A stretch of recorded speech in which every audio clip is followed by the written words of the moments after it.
à tous et bienvenue dans 12h45, jeudi 18 février. Voici les titres. L'ancien ministre Georges Tron, condamné en appel à 5 ans de prison, dont 3 ans ferme par la cour d'assises de Paris hier soir. Il a été incarcéré à la prison de la Santé à l'issue de l'audience. Georges Tron, reconnu coupable de viol et d'agression sexuelle sur une ancienne collaboratrice.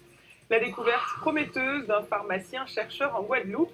Elle ouvre de nouvelles perspectives dans la lutte contre le Covid-19. Une plante endémique, l'herbe à pic, permettrait de bloquer le développement du virus dans l'organisme.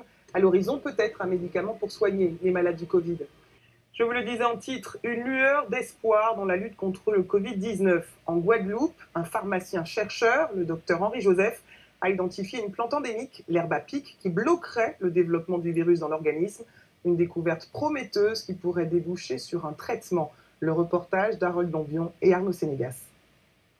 C'est une plante utilisée depuis des siècles aux Antilles dans la médecine traditionnelle. L'herbe à pic et ses vertus pourraient bien aider à lutter contre le Covid-19.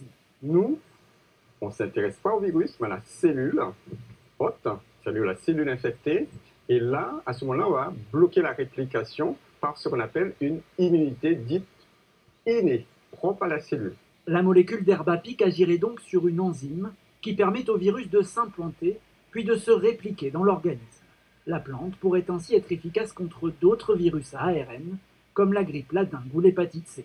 Le docteur Joseph souhaite développer ses recherches. Nous sommes un petit laboratoire. S'il y a d'autres laboratoires qui veulent aller plus loin, nous sommes prêts à collaborer avec eux pour aller vers le statut de médicament. Car aujourd'hui, l'extrait d'herbe à pic est considéré comme un complément alimentaire vendu sous forme de sirop.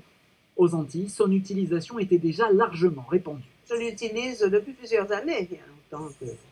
À cette période, comme c'est la période où on peut avoir des maux de gorge avec le vent. Je sais que ça renforce le système immunitaire, de manière générale. Après les annonces de sa potentielle efficacité contre le Covid, les pharmacies ont été prises d'assaut. Le docteur Joseph a déposé un brevet et suscite espoir et fierté en Guadeloupe. C'est pas la Guadeloupe seulement, c'est tout le monde. Dès qu'il aura sorti une recherche, quelle que soit la recherche, c'est le monde qui en bénéficiera. Donc je pense que c'est une très très bonne chose pour nous aujourd'hui. Des recherches qui doivent encore recevoir l'aval de la communauté scientifique internationale. Interrogée mardi à l'Assemblée, la ministre de la Recherche restait prudente.